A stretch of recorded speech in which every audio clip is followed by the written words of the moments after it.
Apparemment, il existe une espèce rare de lézard qui non seulement ressemble à un dinosaure, mais agit aussi comme un dinosaure. Il s'agit du dragon à collerette. Il paraît très dangereux, mais malgré son apparence, j'ai trouvé un site qui vend des animaux exotiques Lego, y compris ce dinosaure, pour environ 800 $. Alors je vais l'acheter, l'aménager chez moi et essayer de le garder comme un animal de compagnie. Je ne sais pas encore à quel point ce sera difficile, car comme vous l'avez vu, ce truc ressemble à un démon. Je veux dire, regardez ça. Quoi qu'il en soit, achetons-le.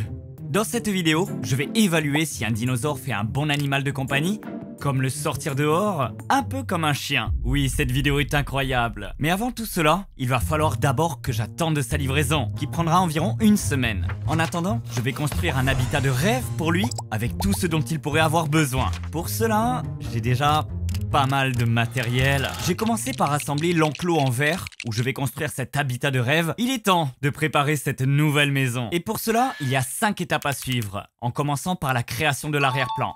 J'ai vaporisé une grande quantité de mousse sur le verre pour pouvoir y coller du bois. En gros, je recrée une forêt à l'intérieur, puisque c'est là où vivent les dragons à collerette dans la nature. Pour compléter l'apparence de la forêt, j'ai recouvert le tout avec de la terre et des copeaux de bois, ce qui est beau et naturel. Comme vous pouvez le voir, cela commence à rentrer vraiment bien, et naturel avec tout ce bois. Et saleté. Cependant, tout semble un peu brun et sans vie.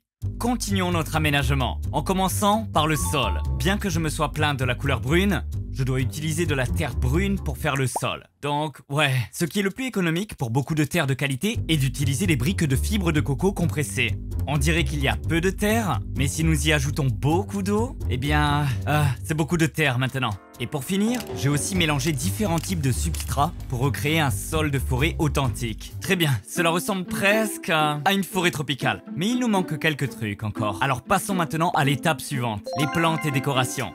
Tout d'abord, j'ai 2 types de mousse. Et en commençant par la mousse de tapis, qui va pousser et recouvrir tout l'enclos au fil du temps. À force de disposer la mousse, cela ressemblait plus à de l'herbe morte. Donc je suis allé chercher de l'organisme vivant. Au fil du temps, il allait grandir et recouvrir tout le terrarium. Vraiment cool. J'ai aussi ajouté une autre sorte de mousse, pour varier un tout petit peu. Et je dois dire que cette mousse est vraiment fantastique. Vous savez, cela embellit le tout. Mais je vais avoir besoin d'encore plus de plantes, comme l'habitat du dinosaure. Ce qui veut dire que je vais récupérer des plantes naturelles, comme des fleurs et des choses comme ça. Ouais. Donc bien sûr, j'ai pris ma voiture pour aller à la meilleure boutique de plantes de la ville. Et si vous connaissez ma chaîne YouTube, vous savez déjà où c'est, les gars. Certains m'ont critiqué pour y acheter des plantes dans une vidéo précédente. Mais ils ne comprennent pas la superbe sélection de plantes qu'ils ont là-bas. C'est juste dingue. Regardez ça, les gars. Ouais. Je pense avoir une belle sélection là.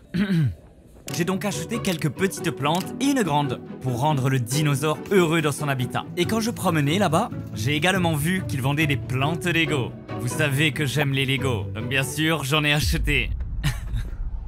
Une fois rentré chez moi, j'ai monté rapidement un set Lego de plantes, j'ai tout assemblé et j'ai disposé toutes les plantes dans le terrarium. Regardez-moi ça, ça a l'air tellement cool. En fait... ça a l'air ridicule. Pourquoi j'ai dépensé 50 $? Dégageons ça d'ici. Et à leur place, j'ai donc installé les vraies plantes dans l'enclos. Ça prenait forme. C'est parti. Le terrarium commençait à prendre forme. Mais afin de compléter la décoration, je devais ajouter une grosse pièce de bois qui partait du sol jusqu'en haut du terrarium. Cela permet donc aux dinosaures d'accéder facilement à la lampe chauffante, située en haut. Et c'est le seul bois que j'ai actuellement. Il n'arrivera jamais jusqu'en haut. Pour avoir plus de bois, je suis parti dehors, essayer d'en trouver. Ok, j'ai juste besoin de trouver quelques branches qui peuvent faire l'affaire. Celle-là, elle est longue, mais un peu trop fine. Il ne faudrait pas qu'elle se brise au poids du dinosaure. Celle-là n'est pas terrible aussi. Oh, celle-là ferait vraiment bien l'affaire, regardez. Ma main peut bien s'entourer autour, c'est une bonne épaisseur. Je suis rentré chez moi et j'ai pris le meilleur couteau de ma cuisine. Et j'ai dû scier. Cela devrait prendre environ 30 minutes. Ah... j'aurai bientôt fini. J'ai pu récupérer ce magnifique bout de bois qui fera très bien l'affaire. Je l'ai nettoyé afin d'enlever toute la terre en quelques secondes et je l'ai ramené à l'intérieur. Après l'avoir cassé, afin qu'il rentre à l'intérieur du terrarium, je l'ai placé à l'intérieur et j'ai ajouté encore plus de bois. Et boum, les décorations sont complètes. Mais bien sûr, je ne vais pas laisser le terrarium comme ça. J'ai donc intégré les meilleures technologies pour que cet enclos soit parfait. Avec de la technologie dédiée à l'eau. La première technologie dédiée à l'eau est cette petite boîte qui est en fait un humidificateur automatique. Vous voyez, les dragons à collerette ont besoin d'une humidité élevée. Et pour faire simple, ça, eh bien, cela humidifie tout l'environnement, tout est humidifié. La seconde technologie dédiée à l'eau est vraiment de la haute technologie. C'est un bol d'eau. Oui, vous savez, le dinosaure doit boire de l'eau et tout ça. Maintenant, bien que j'ai installé ce magnifique bol d'eau, le dragon n'est jamais venu boire dedans. Il s'en sert juste de salle de bain. Ouais. Du coup, pour permettre au dragon de boire tout de même, j'ai eu cette petite pompe à eau, je l'ai mis dans un conteneur à eau, je l'ai connecté avec des tubes. Quand je l'ai activé, cela a créé une sorte de fontaine qui a permis au dragon d'enfin boire. Ensuite, il reste quelque chose à ajouter pour que tout soit parfait. Et c'est la chaleur. Et pour faire simple, ça veut dire que cela va recréer le soleil dans le terrarium. Pour réaliser cela, j'ai une énorme lampe et des UV de haute qualité qui va recréer les rayons du soleil. J'ai également une autre lampe de haute intensité car ces dragons ont besoin de beaucoup de chaleur dans leur habitat. Pour vérifier la température, j'ai installé ce thermomètre, ce qui m'a permis de régler à 100 degrés dans le terrarium, ce qui est parfait. Ensuite, j'ai installé de l'aluminium au top du terrarium pour garder la chaleur et l'humidité à l'intérieur. Le nouvel habitat du dragon est enfin prêt. Et puis, c'est l'heure de l'ajouter. Et le jour suivant, j'ai eu une notification sur mon smartphone disant que le paquet était prêt à être récupéré. Donc j'ai conduit jusqu'à FedEx. Ok, je viens de récupérer ça chez FedEx. J'ai récupéré ce carton, qui est probablement le dragon entier. Enfin, je veux dire, il y a écrit animal vivant. J'espère que c'est le bon paquet. En tout cas, je vais ouvrir et le mettre dans sa cage. Oh, il y a les poules qui sont de sortie. Je pense montrer le dinosaure aux poules. Ils vont être de bons amis. Mais avant de faire quelque chose comme ça, commençons par ouvrir la boîte. Oh mon dieu, je peux commencer déjà à voir le dinosaure. C'est vraiment un dinosaure. Avant de bien l'installer, je vais voir si les dinosaures sont de bons animaux de compagnie. En faisant des choses comme le nourrir, l'emmener dehors et plus encore. Mais d'abord, sortons le dinosaure de sa boîte. Pour le moment, il ne ressemble pas vraiment à un dinosaure. C'est parce que le truc sur son cou ne sort que lors d'occasions spéciales. Mais ne vous inquiétez pas, je vais vous montrer exactement à quoi ça ressemble plus tard dans la vidéo. Très bien, le dinosaure est dans son enclos en ce moment et honnêtement, j'ai toujours peur de m'approcher à moins de 1,5 m de lui. Je n'ai aucune idée s'il est aussi féroce que les vidéos le montraient. Mais on va voir ça. Pour l'instant, je sais déjà qu'il a très faim et soif. Et après avoir passé une journée dans ce conteneur d'expédition, son bol d'eau est déjà tout sale. Il sautait partout et a fait ses besoins dedans.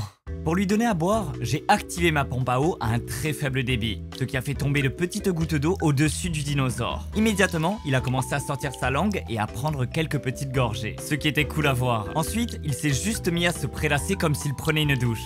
Franchement, peut-être que ce gars n'est pas aussi féroce que je le pensais. Maintenant, pour nourrir le dragon à collerette, j'ai demandé au gars à qui je l'ai acheté quel insecte était son préféré. Il m'a dit que les grillons étaient l'un des meilleurs. J'ai donc acheté un sac de gros grillons. Mais pourquoi ils courent partout, ces gars-là? On dirait qu'ils vont s'échapper. Ils sautent partout, c'est un peu stupide. Littéralement, dès que j'ai mis quelques-uns dans l'enclos, le dinosaure a commencé à devenir fou, sautant dans tous les sens pour attraper un bon repas bien juteux. Et pour te montrer à quel point c'est cool quand le dragon à collerette chasse, j'ai engagé un narrateur professionnel de documentaire sur la nature pour t'expliquer ce qu'il se passe. Dans ce petit monde préhistorique recréé, un grillon profite d'un repas tranquille de mousse. Mais à proximité, le dragon à collerette, une créature aux racines profondément ancrées dans l'histoire ancienne, repère le mouvement. Soudain, la tête du dragon se tourne vers le grillon et en un instant, il bondit, refermant ses mâchoires avec précision sur le grillon, dont le repas est interrompu pour être dévoré par l'un des meilleurs chasseurs de la nature. Comme tu peux le voir, c'était vraiment cool et le dinosaure est un très bon chasseur. Donc pour évaluer à quel point ce dinosaure est un bon animal de compagnie, je vais donner des notes sur plusieurs critères. Et comme c'était super cool de le voir boire et manger, je vais donner un 9 sur 10 pour les soins. Oui, un 9 sur 10. Bien joué mon gars. Mais un autre facteur important pour savoir si un animal de compagnie est bon, c'est à quel point il est amical et s'il te laisse le manipuler. Les chiens sont l'exemple parfait de cela. Tu sais, ils sont super doux et gentils, ils ne te mordent pratiquement jamais. Mais pour les dragons à collerette, d'après ce que j'ai vu dans les vidéos, ils ne sont pas du tout amicaux. Bon voilà, le moment de vérité. Je vais voir si ce gars va me laisser le tenir. Et pour m'assurer de ne pas me faire mordre, j'ai mis des protections pour les mains. Je vais juste commencer par essayer de le caresser. Ok voilà, on le caresse. Il semble cool avec ça. Je vais être délicat. Ouh, j'ai eu très peur pendant un moment. mais j'étais trop effrayé pour le prendre à la main. Alors, j'ai simplement pris la bûche sur laquelle il était assis. Ok, c'est ce qu'on va faire. On va commencer par le mettre sur la table de la cuisine. Voyons, oui, juste là. Et voilà, il est en dehors de son enclos. Il va bien. Il est juste assis là. C'est un bon garçon. Et la chose la plus folle, c'est que tu vois la collerette sur son cou? Elle est même pas encore sortie. D'habitude, ils déploient leur collerette quand ils sont vraiment en colère. Mais ce gars-là, il ne l'a même pas encore sorti une seule fois. Voyons s'il me laisse le caresser. T'es un bon gars, frérot. Et comme le dinosaure se comportait si bien à l'intérieur, j'ai décidé de l'emmener dehors pour lui faire explorer le monde. On est dehors avec le dragon à collerette, il se prélasse au soleil, c'est trop cool. Ils se fond avec la bûche, trop bien. Je pense qu'il fait ça pour éviter les oiseaux de proie, parce que normalement dans la nature, ils ont peur que les oiseaux les attaquent. Et là, il se fond dans la bûche, il n'a même pas peur. Et comme je l'ai dit, je comptais montrer le dragon à collerette aux poules. Mais je ne veux pas trop le stresser, je vais juste les laisser se voir de loin. Tu les vois là-bas? Oui, il les voit, trop cool. Oh, elles ont l'air effrayées, elles s'enfuient, elles ont l'air d'avoir peur de lui. Ok, je vais le ramener à l'intérieur. Ça s'est vraiment bien passé. Et le dinosaure ne s'est même pas énervé une seule fois. Mais bon, j'étais trop effrayé pour le tenir. Donc je vais donner un 7 sur 10 pour la convivialité. Et maintenant, la dernière chose pour déterminer si un animal est un bon animal de compagnie, c'est de voir la réaction de ma mère. Mais d'abord, je veux juste te rappeler que seulement 5% des gens sont abonnés à ma chaîne. Je sais, tous les youtubeurs disent ça, mais c'est une statistique réelle. Alors abonne-toi si tu aimes cette vidéo. Merci beaucoup. Maman, tu peux venir? As-tu vu mon nouvel animal de compagnie? Non. Bon, le lézard est dans cette grande cage ici. Tu le vois? Ouais. Le voici, juste là. Mais sais-tu de quel type de lézard c'est? On dirait un petit dinosaure. Un dinosaure? Oui. C'est pour ça que je l'ai pris, car on dirait un petit dinosaure. Et devine combien il a coûté? Je sais pas. Il a coûté 800 $. Non, t'as pas fait ça. Si, il a coûté 800 $. Non, c'est pas vrai. C'est le cas, mais c'est Mais c'est fou. le nouveau de la famille. Voilà, Quel est son nom? il n'a pas encore de nom. Oh, Monsieur Préhistorique. Tu veux l'appeler Monsieur Préhistorique? Monsieur Préhistorique. C'est un nom stupide. Tu lui donnes quelle note sur 10? Tu es plutôt cool. 10. 10 sur 10? Ouais, un 10. Ok, merci. Finalement, elle l'a aimé et lui a donné 10 sur 10. Ce qui fait que la note moyenne pour ce dinosaure est de 8,7 sur 10. Donc, c'est un très bon animal de compagnie. Je le recommande à ceux qui peuvent se le permettre. Même si personne ne va dépenser 800 $ pour un lézard. Bref, je sais que j'avais dit que le dinosaure montrerait beaucoup sa collerette dans cette vidéo, mais il ne l'a toujours pas fait. Alors pour essayer de le faire réagir, j'ai montré une image effrayante sur mon téléphone et... il ne s'en souciait pas non plus. Ensuite, j'ai essayé une image d'un oiseau prédateur et... il ne s'en souciait pas non plus. Désolé les gars, j'ai menti. Monsieur Préhistorique ne montrera pas sa collerette dans cette vidéo. Mais c'est une bonne chose. Cela veut dire qu'il m'aime bien et qu'il n'est pas stressé. Merci à tous d'avoir regardé. Aujourd'hui, nous avons découvert que les dinosaures sont en fait de très bons animaux de compagnie, ce qui est plutôt cool. N'oublie pas de t'abonner, clique sur la vidéo à l'écran et à la prochaine. Tu es un bon garçon. Un bon garçon.